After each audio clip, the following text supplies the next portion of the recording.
بالله من الشيطان الرجيم. بسم الله الرحمن الرحيم. الحمد لله رب العالمين.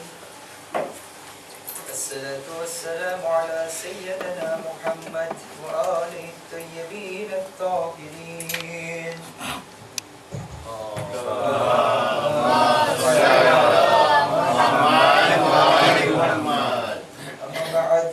فقد قال الله تبارك وتعالى في كتابه الكريم.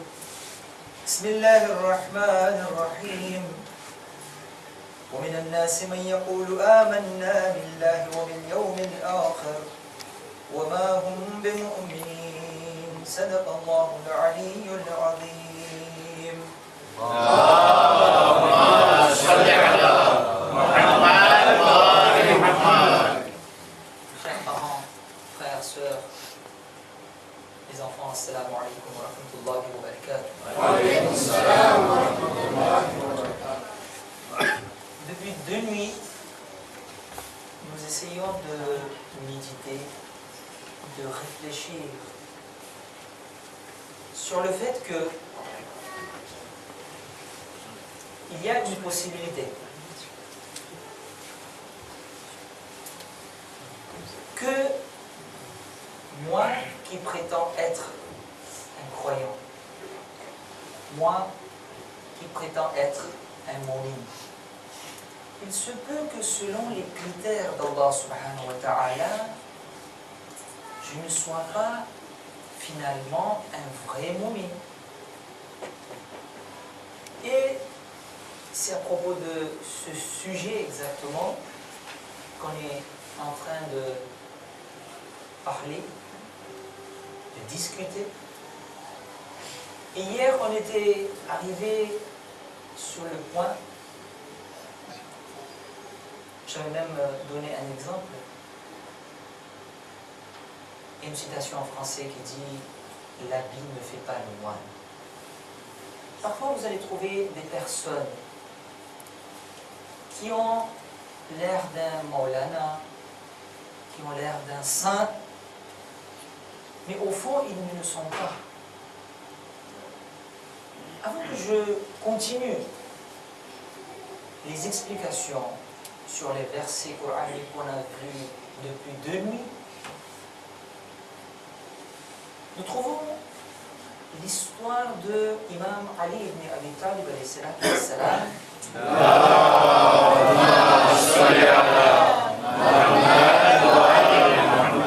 Lorsque Imam est devenu le calife, il était à Koufa. Imam alayhi salam, il avait l'habitude de sortir la nuit et de voir sa communauté, de voir son peuple qui est malade, qui est affamé, qui a besoin d'aide. Et d'ailleurs, vous savez, être le chef d'une tribu, le chef d'une communauté, être le président, ce n'est pas seulement donner des ordres. C'est Imam Ali l'Islam qui nous apprend, si tu es le chef, si tu es le président, si tu es le roi, tu dois aller voir ton peuple qui a besoin d'aide, qui a un problème. Donc, Imam Ali salam, il est sorti une nuit, comme dans ses habitudes, et ce soir-là, il a pris avec lui un de ses compagnons qu'on appelle Umayr ibn Ziyad. Umayr sort avec Imam Ali salam dans les ruelles de Koufa. À un moment donné,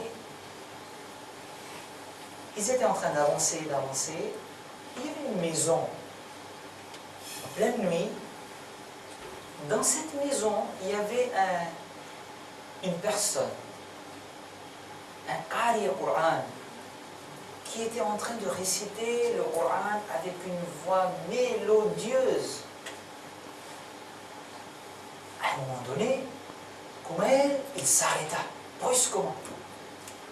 Parce qu'il était émerveillé, il était impressionné par le son du Coran qui venait de la maison.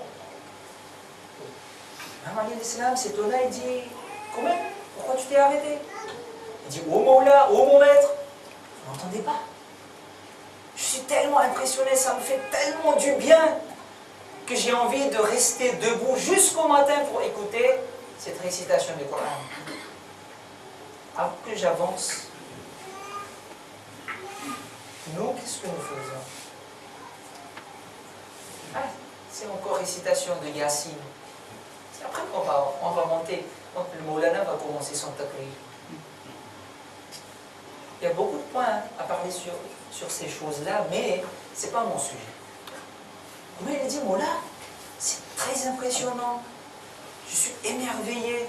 Imam Ali l'Islam dit, oh quand même, attention, ne te laisse pas duper par cette voix mélodieuse. Ne te laisse pas berner par cette voix mélodieuse. Là, c'est un musulman, il est en train de réciter le Coran. Il a dit, viens avec moi. Le jour viendra et je vais t'expliquer pourquoi je te dis ça. Le temps a passé. Imam Ali l'Islam a eu quelques batailles dans sa vie. Et il y a une bataille contre les Khawarij, contre les musulmans, contre les partisans, même d'Ahlul Bayt qui étaient vraiment avec Imam Ali à un moment donné et qui s'étaient séparés d'Imam Ali l'Islam pour certaines causes, pour certaines raisons. Et ils se sont rebellés contre Imam Ali l'Islam et il y a eu la bataille de Nahirwan. C'est une longue histoire. Lorsque Imam Ali l'Islam a gagné la bataille, la guerre est terminée, Imam Ali l'Islam, il appelle Kumail. Kumail, viens avec moi. Il l'emmène, en tenant par sa main, vers le champ de bataille. Il y avait des morts, gauche, droite, par-ci, par-là. Imam Ali l'Islam dit, viens, je te montre quelque chose. Comment il était étonné, mais qu'est-ce qui a rentré dans ce champ de bataille? Imam Ali l'Islam, ils ont avancé. À un moment donné, il y avait un corps décapité. Imam Ali l'Islam, il arrive à côté, il amène comme elle, il dit, reconnais-tu cet homme? Non, je ne connais pas. C'était la voix mélodieuse que tu écoutais l'autre soir. Le Coran ne lui a servi à rien tant qu'il n'a pas accepté mes commandements. Donc parfois dans notre vie, nous pouvons rencontrer ce genre de personnes. Et Allah subhanahu wa ta'ala, comme j'ai dit aussi hier, nous a donné le aql, l'intelligence, pour pouvoir discerner le mal et le bien. Et d'ailleurs, le sujet de notre cher Cheikh Habib Mukhtar Ali est sur ce sujet-là, sur ce thème, le vrai et le faux. Donc, Inch'Allah ta'ala, on va essayer de se auto-analyser, je vais dire. On va faire une auto-analyse. On va essayer de faire une méditation sur notre croyance, sur notre foi. Parce que des fois, nous nous disons que nous sommes les vrais moumines, alors que selon les critères d'Allah subhanahu wa ta'ala, il se peut qu'il ne nous accepte pas dans sa liste des vrais croyants. Et salawat pour Muhammad wa Muhammad.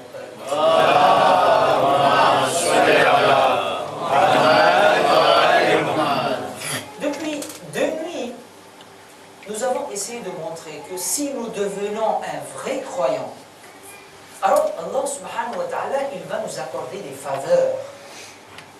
Et l'une de ces faveurs, nous l'avons vu, c'est dans le Sourate Al-Baqarah, verset numéro 257. Il y a oublié 256. C'est l'Ayatul Kursi. La deuxième partie, Allah subhanahu wa ta'ala dit Bismillah ar-Rahman ar-Rahim. Allahu waliyyul ladhina amanu yukhrijuhum min adh-dhulumati ila an-nur.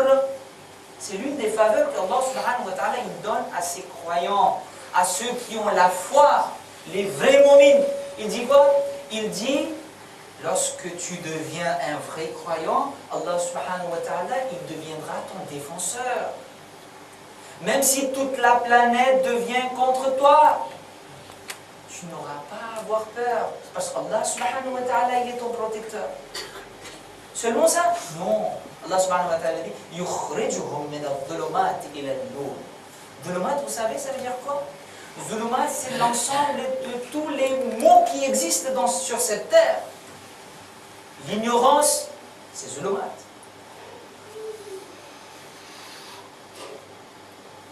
Là, tous les problèmes qui puissent exister sur cette terre. Allah subhanahu wa ta'ala dit, si vous êtes devenus les vrais croyants, Allah, qu'est-ce qu'il va faire? Il va vous enlever, il va améliorer votre situation de problème, il va vous donner des solutions. Il va vous enlever de l'obscurité, des ténèbres, il va vous ramener vers la lumière. Vous n'allez plus avoir des problèmes dans votre vie. Voilà la faveur qu'Allah subhanahu wa ta'ala donne à ces vrais croyants. Deuxième verset, Allah subhanahu wa ta'ala il dit, Surat Baqarah, nous avons vu le verset 8 et 9. On va rappeler le verset 8 et 9 et on va avancer vers le verset 9 et 10. 8, 9, 10 et 11. Donc ces 4 versets sont très très importants. Allah subhanahu wa ta'ala dit, Bismillahir Rahmanir Rahim, chapitre 2, 8, 9, 10, 11. وَمِنَ النَّاسِ مَنْ يَقُولُ آمَنَّا. Allah subhanahu wa ta'ala, il y a certaines personnes qui disent que nous avons la foi. Nous croyons en Allah et nous croyons au jour du jugement. Nous croyons au jour du Qayamat. Et Allah subhanahu wa ta'ala dit وَمَا هُمْ بِمُؤْمِنِينَ. En vrai, ils ne sont pas croyants. C'est grave, hein? Pourquoi? Pourquoi ils disent ça? Allah subhanahu wa ta'ala dit يُخَادِعُونَ اللَّهَ وَالَّذِينَ آمَنُوا وَمَا يُخْدَعُونَ إِلَّا أَنفُسَهُمْ وَمَا يَشْعُرُونَ. Ils sont en train de tromper Allah subhanahu wa ta'ala. Mais ils ne le savent pas. Ils sont en train de se tromper eux-mêmes. Et puis, les versets qui suivent, 10 et 11. Là, nous allons voir les critères de ces personnes-là qui sont en train de tromper Allah subhanahu wa ta'ala. Il dit, dans le verset 10, Fi qulubihim marad. Ça veut dire, Allah subhanahu wa ta'ala dit, c'est écrit, il y a dans leur cœur une maladie. Il ne s'agit pas des artères bouchées, hein. Il ne s'agit pas, nous avons un docteur ici, nous avons un pharmacien là-bas. Il ne s'agit pas de gros cœur. Il ne s'agit pas d'un problème de crise cardiaque. Parce que, je vous dis, là, lorsque Allah subhanahu wa ta'ala parle des maladies du cœur dans le Coran, c'est beaucoup plus grave. Hein? Et je vous assure qu'il n'y a aucun docteur sur cette terre qui peut nous guérir de cette maladie. Quand nous avons un problème artère bouchée, on appelle, je ne sais pas, la coronarographie. C'est difficile ces termes-là. Pontage, je ne sais pas, stent. Il y a des solutions. On a mal au cœur, il y a une pression à la poitrine, à l'hôpital. Nous, en Madagascar, nous allons directement en Inde. Le problème est résolu.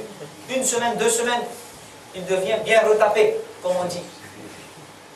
Et là, Allah subhanahu wa ta'ala, il dit, ces gens-là qui prétendent avoir la foi sur Allah subhanahu wa ta'ala et sur le jour du jugement, dis-leur qu'ils ne sont pas croyants. Pourquoi? Parce que dans leur cœur, il y a une maladie. Ce soir, et Allah subhanahu wa ta'ala, il dit, et cette maladie-là, je vais la croître. C'est grave, hein? Quand nous prenons les médicaments, la maladie, ça pèse. La maladie disparaît petit à petit. Mais Allah subhanahu wa ta'ala dit, ces gens-là qui essaient de me tromper, je vais accroître leur maladie. La maladie qui se trouve dans leur cœur. C'est quelle maladie? Allah subhanahu wa ta'ala dit, وَلَهُمْ عَذَابٌ أَلِيمٌ. Je vais accroître leur maladie et puis je vais leur donner un châtiment douloureux. Ensuite, le verset 11. C'est là qui nous intéresse le plus. Comment je peux savoir si mon cœur il est malade ou non? Parce que tant que le cœur sera malade, je ne peux pas devenir un bon croyant. Le vrai croyant, je ne peux pas le devenir tant que mon cœur il est malade. Et maintenant, je ne peux pas faire analyse pour savoir si mon cœur interne est malade ou non. C'est cette maladie dont Allah subhanahu wa ta'ala il parle. C'est quoi le critère? Verset 11. وَإِذَا قِيلَ لَهُمْ لَا تُفْسِدُوا فِي الْأَرْضِ قَالُوا إِنَّمَا نَحْنُ مُصْلِحُونَ. Vous ne voyez pas dans ce verset? Il dit, ces gens-là, qu'est-ce qu'ils font? Ils sèment la corruption dans leur jamaat. Ils sèment la corruption dans leur communauté. Ils sèment la corruption sur la terre. Et puis quand vous leur dites, c'est Coran, hein? C'est pas un conte. Allah subhanahu wa ta'ala, quand vous allez leur dire, mon frère, qu'est-ce que tu fais? Pourquoi tu sèmes la pagaille entre les humains? Ils vont dire, mais je ne suis qu'un réformateur. On vous a dit, on dit,